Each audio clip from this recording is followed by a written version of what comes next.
Assalamualaikum warahmatullahi wabarakatuh. So hari ini kita akan masuk tentang bab 12 iaitu pengendalian data. Okey, bab ni bab yang agak mudah. So saya harap awak semua boleh faham dengan baik. Okey, mula-mula sekali dia tunjuk tentang jadual kekerapan. So dekat sini dia tunjuk data umur 15 orang pelajar dalam kelab matematik. Bina jadual kekerapan daripada data tersebut. So dia buat macam mana? Dia just labelkan umur dan juga kekerapan. Kat umur 13 awak boleh tengok kat sini dia ada 2, 13, 13. So kita just tulis 2 orang. Okay. And then 14 tengok ada berapa? 3. So kat sini 14 1, 14 2, 14 3. Dan seterusnya sampailah umur 17 tahun. Di sini dia ada tulis kekerapan ialah bilangan pelajar bagi setiap umur. Untuk senarai ini mungkin awak dah senang je, tak faham. Kalau tak faham awak tengok balik video ni. Okey, seterusnya adalah macam mana kita nak buat carta palang. Jadual menunjukkan jumlah kutipan derma dari bulan Januari hingga Mei. Bina carta palang berdasarkan data tersebut. Okay, untuk carta palang ni apa yang penting adalah garisan ni mewakili apa, dan jangan lupa dia punya bulan dan juga derma. Ni bulan kat bawah, derma kat tepi. Okay, untuk carta palang mencancang, awak just tengok kat sini bulan contohnya Januari 100. So awak buat palang sampai 100. Bulan Februari awak buat palang sampai 50. Seterusnya sampailah bulan Mei. Okey, ni dia bagi dua contoh carta palang yang berbeza, iaitu carta palang mencancang dan carta palang mengufuk. Okey. Seterusnya kita tengok pula untuk carta palang yang lain, iaitu jadual menunjukkan jumlah pelajar lelaki dan perempuan dalam 4 buah kelas. Disuruh bina carta palang berdasarkan data tersebut. So dekat 5 nilam kita ada 10 orang lelaki dan 25 orang wanita. Yang paling penting dekat tajuk pengendalian data ni adalah cara awak label, cara awak letak dia punya data ni macam mana. So kat sini senanglah awak nampak dia punya kelas dia label kat bawah. Lelaki dia label sebagai carta palang warna hijau, perempuan dia label carta palang warna biru. So kita just buat palang tu dekat mana bilangan tu berada. Contoh lelaki ada 10, awak buat dekat 10. Perempuan ada 25, awak buat sampai 25. Okey, macam tu. Sama juga kalau dia guna jenis yang ni. Tapi yang ni lebih senang daripada yang ni. So yang ni takut awak keliru macam mana nak buat untuk carta palang ni. So carta palang ni dia tambah, maksudnya daripada 10 jadi warna biru ni jadi kosong balik, kosong tambah 25. So jadi 10 tambah 25 jadi 35. So 35 dia akan sampai ke sini. Sama juga dengan yang kelas-kelas belian, intan dan juga delima.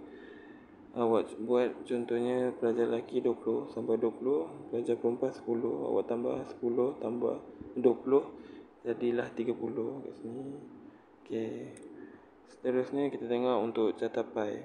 Okey, untuk carta pai ni awak akan apply apa yang awak belajar dekat sudut dan garis.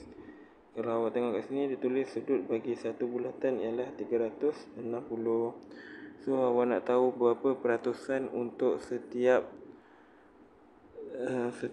bahagian yang telah dia bagi tahu. Contohnya yang pertama dia label kaum Iban bilangannya 8. So macam mana awak nak buat? Awak buat macam ni, 8 per 40. 40 adalah jumlah hasil tambah bagi ke semua pelajar dalam kelas 5 belian, iaitu ada 40 orang. Darab dengan 360 darjah, iaitu satu bulatan ada 360 darjah sudut dia. So awak akan dapat peratus sudut untuk kelas belian bagi kaum Iban adalah 72 darjah sudut dia. So kat sini awak just lukis 72 darjah. Okey. Sama juga dengan kaum-kaum lain, Bisaya dan juga kaum Murut. Awak perkan dengan hasil jumlah bagi satu kelas tu ada berapa, dan darab dengan 360. So awak akan dapat 171 darjah untuk kaum Bisaya dan 117 untuk kaum Murut. So awak lukis bulat dan juga lukis dia punya darjah dia. Okey. Dan kita tengok dekat bawah, tunjuk sama juga ni contoh yang seterusnya. Contohnya negeri Sabah, Sarawak, Melaka dan Kelantan. So hasil tambah keempat-empat ni awak akan dapat 60 orang pelajar. Darab dengan, contohnya awak nak buat Sabah dulu lah, kita buat Sabah kan. So Sabah ada 25, awak darab perkan dengan 60, awak darab dengan 360 darjah. So awak akan dapat 150 darjah untuk negeri Sabah. Sama juga dengan Kelantan, Melaka dan juga Sarawak. Okey, boleh faham sampai situ. Dan ini adalah contoh yang ketiga bagi catapai bagi 3 kelas berbeza. Jika jumlah keseluruhan pelajar ialah 120, kirakan jumlah dan peratus pelajar di setiap kelas. Sama juga macam yang tadi kita buat, kita dapat dia punya nilai bagi setiap kelas tu dulu. Okey, ni dia tak bagi kat atas, dia bagi kat sini. So dia bagi kat sini, kita per dengan 360, kita darab dengan 120. So dia nak apa, jumlah dan peratus pelajar di setiap kelas. So dia dapat 45 orang pelajar dalam kelas nilam. So untuk peratus pula awak darab dengan 100, sebab peratus ni adalah per dengan 100. So bagi kelas 2 nilam kita akan dapat 37.5%. Step yang sama untuk kelas 2 bestari dan juga 2 citra. Okey, jumlah dan peratus pelajar bagi setiap kelas dia buat kesimpulan kat tepi ni. 2 citra ada 55 orang pelajar, iaitu 45.8%. 2 bestari 20 orang pelajar, iaitu 16.7%. 2 nilam 45 orang pelajar, iaitu 37.5%. Okey, seterusnya kita tengok graf garis. Graf garis ni dia lebih kurang macam graf bar, tapi dia just kita cuma guna garis. Maksudnya awak label yang paling penting sekali apa yang awak tulis dekat dia punya label ni, bilangan pensel dan juga hari. Jadi kat sini dia letak hari dekat bawah dan juga bilangan pensel dekat sebelah atas ufuk. Okey.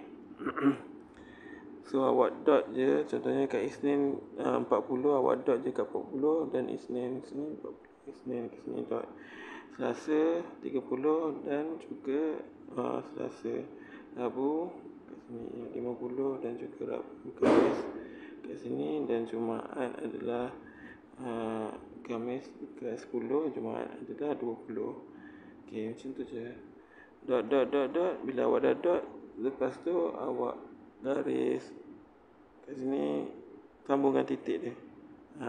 So awak baca kat sini jadual. Okey. So kita dah siap untuk graf garis. Tengok contoh yang seterusnya. Bila kat sini ada dua data bagi An dan Tasha. Okey, kat sini dia tulis bilangan kereta. Awak kena baca soalan dia lah. Jadual menunjukkan bilangan kereta. So kat sini nanti awak keliru, nak letak apa kat sini, letak N ke nak letak Tasha. Sebabnya dua-dua ada bilangan kereta kan yang berbeza. So awak kena kreatif kat sini, awak ambil daripada bilangan kereta ni dekat dalam soalan. Okey. So dekat bawah ni awak just tulis bulan dia. Label ni yang penting dekat dalam pengendalian data ni, label adalah perkara yang penting. Okey, dan macam biasa awak just plot dekat bulan Januari, N ada 3, so plot dekat sini. Tasha 5 kat sini. And then kita plot untuk setiap bulan, awak dapat dah dapat titik dia, awak sambungkan setiap titik. Tapi jangan keliru dengan titik yang lain. So awak lebih baik buat satu persatu. Contohnya awak buat N dulu, then baru buat Tasha, then awak just garis dan sambungkan titik-titik tersebut. Jadilah macam ni. Okay, seterusnya plot titik. Okay, untuk plot titik ni awak just tengok dia macam mana dia buat kat sini. Menunjukkan masa yang diambil oleh sekumpulan pelajar untuk larian sejauh 400 meter. Bina plot titik berdasarkan data tersebut. Jumlah titik menunjukkan bilangan pelajar. Okay, ni kalau data dia sikit, so kita boleh gunalah macam plot titik ni. Kalau data dia banyak, yang penting sekali adalah yang label dia macam mana. So kat sini dia just titik 4 untuk 4 orang, 5 untuk 5 orang, dan seterusnya sampailah masa yang ke-6 ataupun minit yang ke-6. Berapa orang yang belajar yang lepas 400 meter tu lebih daripada 6 minit. Ini adalah contoh yang kedua. Dia akan lebih senang kalau awak ada kertas yang mempunyai petak-petak kecil ni. Petak-petak kecil. Okay. Dan kita tengok juga plot batang dan daun. Batang dan daun ni mungkin dalam buku teks dia ada tunjuk juga contoh. So untuk pengenalan data ni, awak nak mahirkannya, awak kena buat latihan yang banyak. So pengenalan data ni tak susah, cumanya jangan keliru dan careless tentang data dan juga nombor yang dibagi. Okay, itu saja untuk bab 12. Bye.